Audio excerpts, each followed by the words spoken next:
set my time here so I don't take too much. Thank you. My name is Frederico Simões.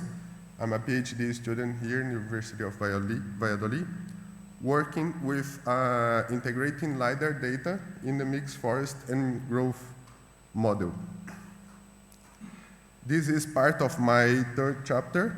I'll be monitoring the forest carbon in Mediterranean forest mix using vegetation profiles derived from mobile laser scanning. In this work, we employ a laser sensor, laser scanning above and below canopy to estimate biomass and carbon stock in a mixed forest. The adoption of new technologies in forest management must be planned to incorporate precise data to the better results. Otherwise, it's like garbage in, garbage out.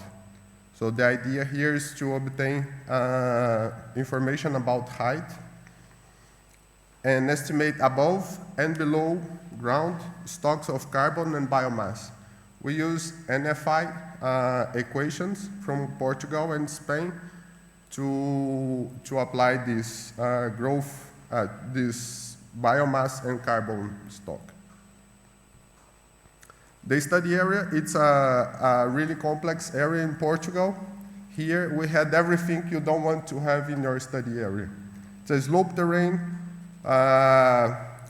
copse, eucalyptus, broadleaves, pinus, some low vegetation area that makes it tricky for the scan, and multi-layer structure.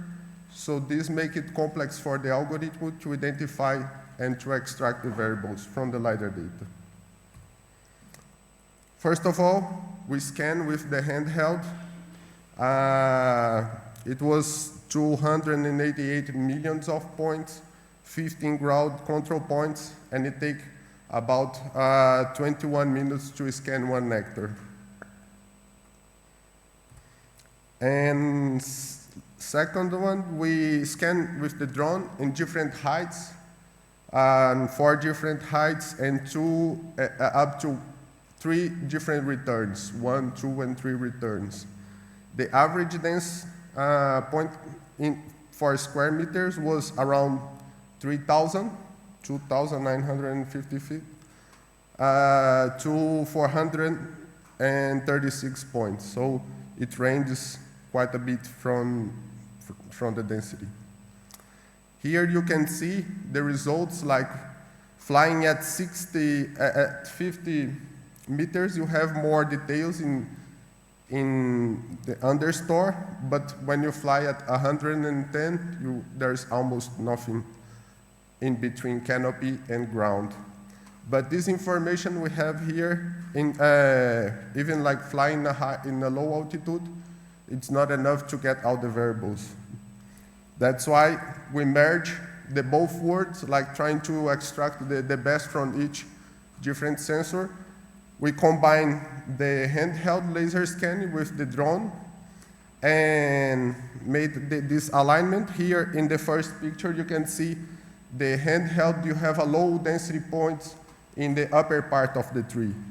In the other side, in the bottom one, we have a high density of points in the canopy. So we merge this to improve the point cloud. There are some tricks by aligning the point cloud because it's not straightforward. And after, the second one is the result after merge. When you compare just the drone data, the different heights and different returns, there's no significant difference between tree detection in the canopy height model. But we can see here in detected trees, in the low altitude, we just had 304 trees detected. In the high altitude, it's 325 trees. More trees was detected in a high altitude with a low density point cloud. Sometimes more data, it's not best data. When we compare with the field data, we have some low agreement, really low agreement between field data and the LiDAR data. If you compare just with the handheld, the first table, really low agreement. The second one with the fusion data also, and just the drone with 50 meters, a low agreement between field data and laser. But when we compare the drone and the handheld, it's a high agreement between the two data. I will explain this later, what is my guess. And from here, we want to see how the error from the LiDAR impacts in the growth and in the above ground and in the carbon. So we apply the variables we extract from the LiDAR in the NFI equation to estimate the volume. And here we have like reference inventory. And we apply some random error, like 1 centimeter, 2 centimeters, and 3 centimeters on dBH. This is what the LiDAR can give you, some error between 1 to 3 centimeters. And also height, we apply some 1 meter and 2 meter high. The dBH, we have a really high, if you have a wrong error in the dBH, the results can be like minus 17 megagrams per hectare. But in height, the result is not so